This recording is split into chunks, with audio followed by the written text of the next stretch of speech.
This is the Everyday AI Show, the everyday podcast where we simplify AI and bring its power to your fingertips. Listen daily for practical advice to boost your career, business, and everyday life.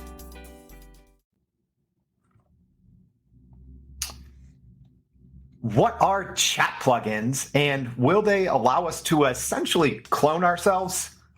That's one of the things that we're going to be talking about today on Everyday AI, your daily live show, podcast, and newsletter that breaks down all of the newest trends, happenings, and everything that's going on in the AI scene and helping everyday people like you and me learn and leverage everything what's going on. We have our rotating co-host, Brandon. Brandon, good to see you. How are you? Nice to see you. How's everyone doing today? Hopefully anyone watching or listening to this later, hopefully you're having a good day. Yeah, let's go. Okay, so before we get into some of the big news, we're gonna play a little game. We're gonna play a little game, and if you are tuning in, I'd love to see a comment. We'll see if we can fool you. So we're gonna be talking a little bit, like I talked about some of these different chat platforms. So most of us know ChatGPT. But there's others as well, which we're going to talk about today. So Brandon and I are actually going to play one truth, two lies. You've probably all played this game before.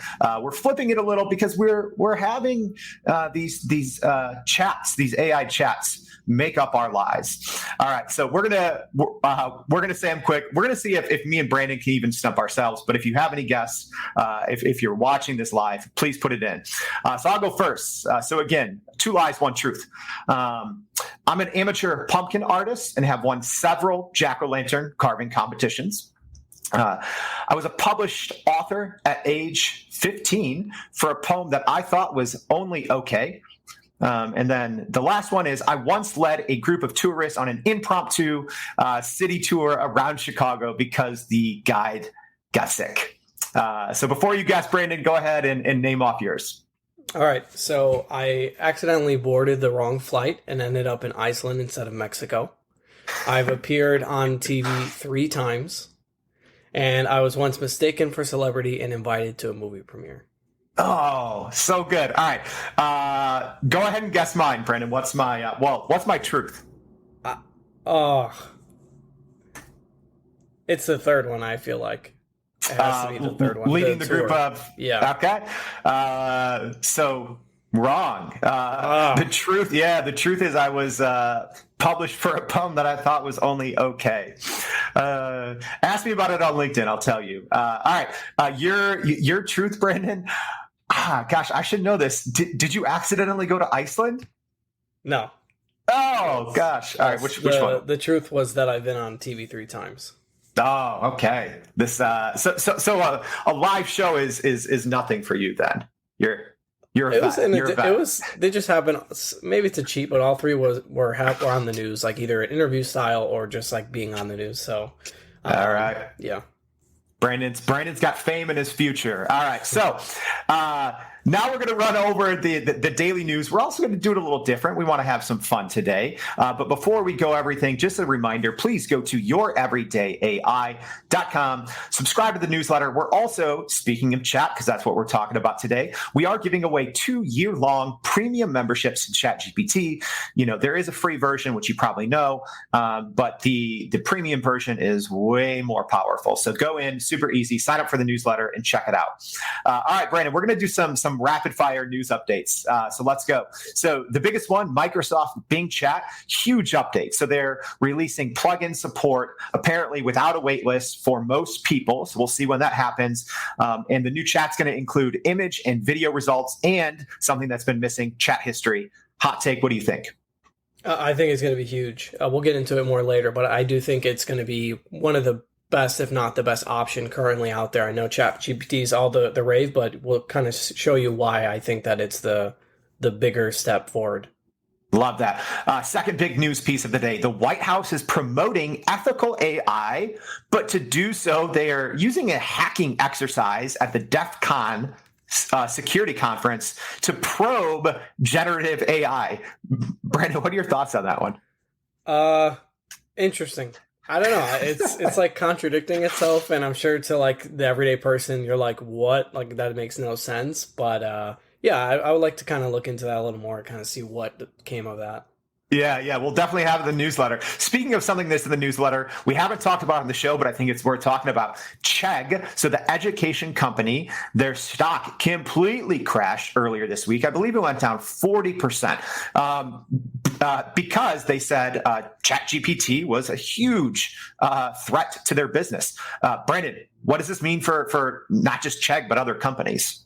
I mean, this is huge. If you kind of caught this in our newsletter last week, so definitely sign up if you're, or the other day, so definitely sign up if you're missing out on that. I think it's interesting because it easily can replace just all kinds of study materials, book materials, educational, applications. And so this is bigger than just Chegg. I mean, it could be, we've already kind of seen the end of like libraries, but next could it be the end of like ebooks and other things like that? It could be interesting.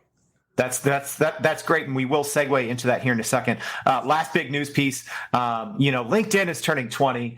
Wow, crazy! But an article today in let's see, I think it was in The Verge, kind of talked about just they're doubling down on AI, which we kind of talked about before.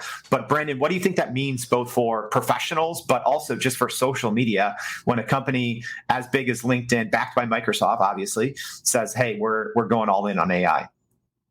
I mean, I think it's big not only because of which social media platform is doubling down first, so being LinkedIn, just showing, hey, this can be something that's needed in a professional career, but I think it'll allow us to kind of implement strategies and skills of AI in the social media space and be able to hopefully have that trickle over to the other platforms as well. Yeah.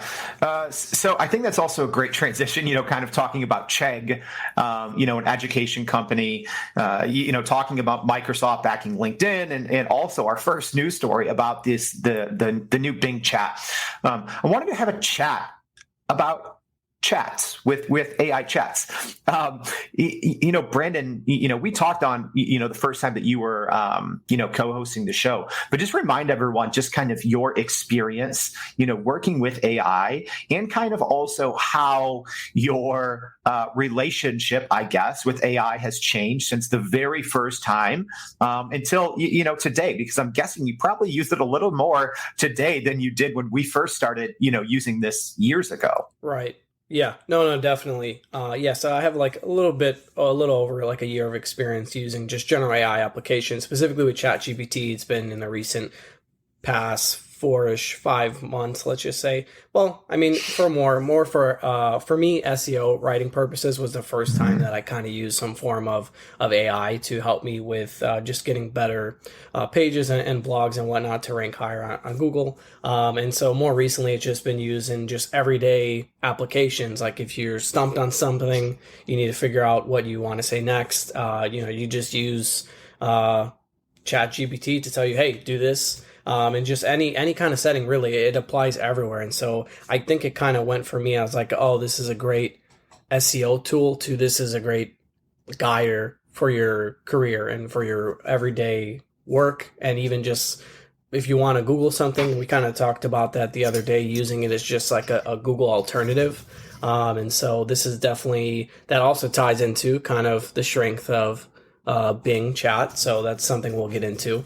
But I think that's how my kind of knowledge and application use of specifically ChatGPT, but even other AI applications that we use daily, both everyday AI and Accelerant. So that's something that I think is, hopefully we can get into those in the future too, of other ways we use those to kind of automate our processes. Yeah. And I think it's worth, both for us and for you listening, to take a very brief look at chat and what does this mean and how is this different than the internet, and how now with this kind of new plugin support is Microsoft Bing Chat going to be different than ChatGPT.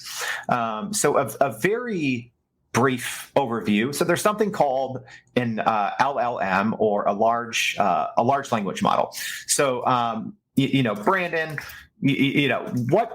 when you hear that, a large language model, like, what does that even mean to you? Like, I don't even fully understand it, but when you hear large language model, Like, what does that translate in your head? I don't know. I guess it just means like this, not piece, but I was just going to say like piece of data that has like, obviously a specific amount of knowledge that is able to like computate, words to you as an example. So I mean, obviously this is probably the most, boring explanation ever, but that's kind of just what I see it as. And so like, obviously a model means that it's mocked after something. So that, that's important to understand.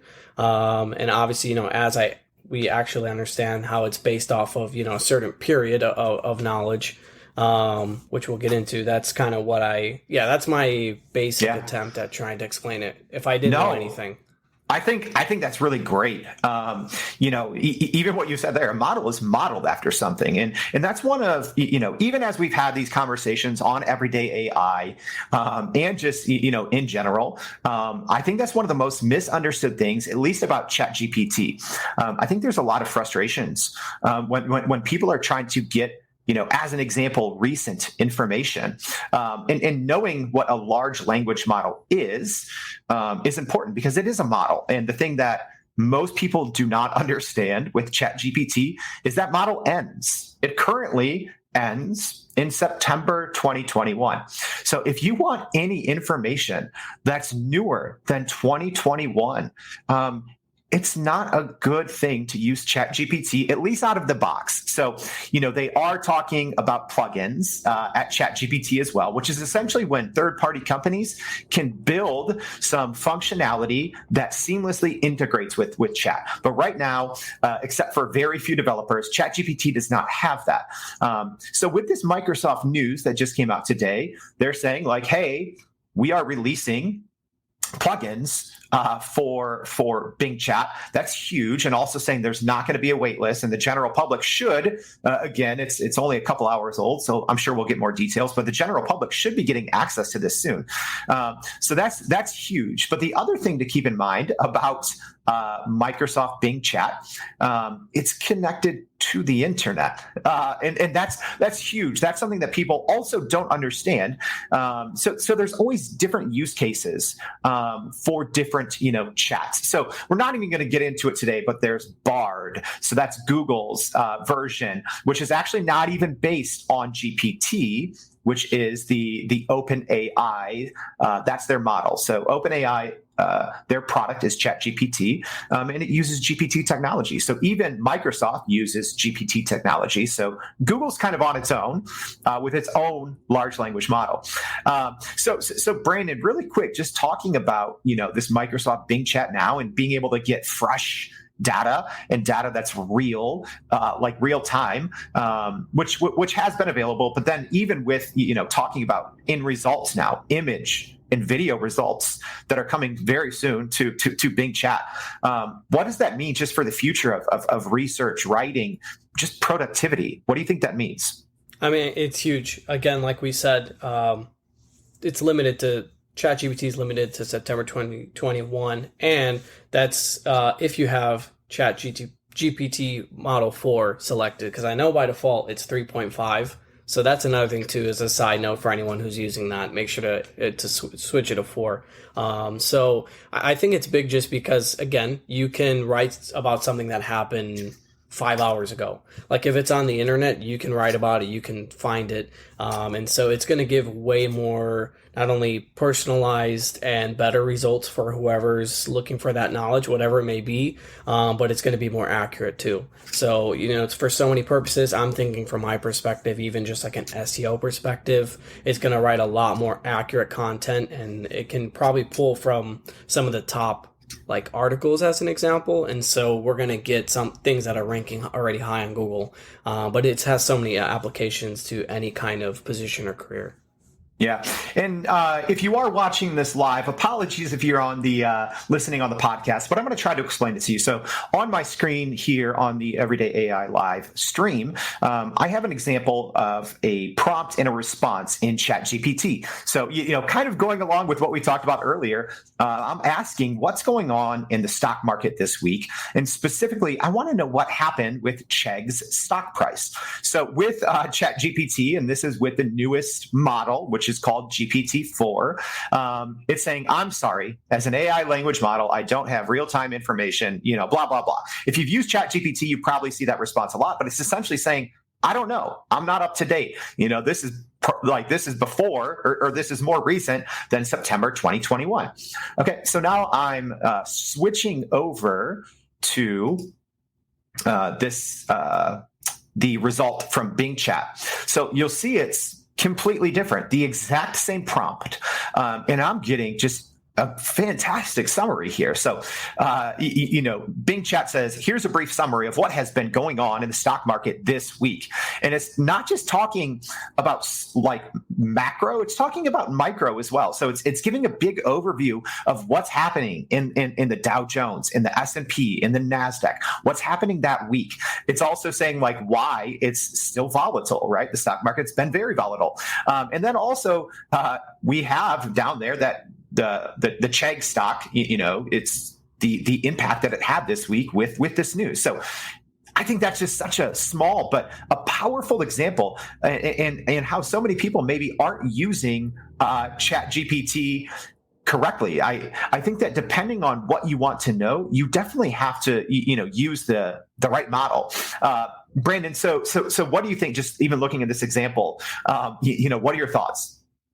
Yeah, again, I think the way I start to see it and look at it is like OpenAI, ChatGPT maybe can be used for more of like, I don't want to say creative writing purposes, but maybe more like stylized writing, or if you're writing like a landing page for your website and you just want to add that little bit of like character to it that maybe you can't get to. Whereas any type of chat that has the ability to connect to Google or Bing in this case can definitely be used for more recent news, to be able to write recent blog articles,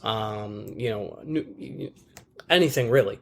And so that's kind of how I see it personally, and maybe that's something that other people can try to approach it with as well. Yeah. Well, I think regardless, it's going to be interesting. This news from Microsoft today, I think it's huge. I think OpenAI is going to continue to be the leader in this space. The 100 million users, and I think whatever it was, 5 days for ChatGPT, which is it is mind-boggling. But I think that this news from Microsoft and the improvements in their chat, in Bing Chat, it's going to at least start to level the playing field. So we went a little bit over today. So thank you for tuning in. Thank you for listening on the podcast, the newsletter, everything. Let us know what you think. What does this mean? Is Bing Chat now going to be a competitor? Are we going to, which we didn't even get into, the functionality of these plugins? It is astounding. At times you will kind of feel like you're able to clone yourself with some of the functionalities that these plugins are going to bring. So again, thank you for tuning in as we go a little bit in depth today on these different chats. So please continue to tune in every single day to Everyday AI. We thank you for joining in.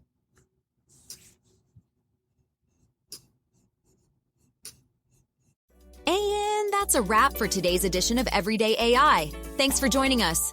If you enjoyed this episode, please subscribe and leave us a rating. It helps keep us going.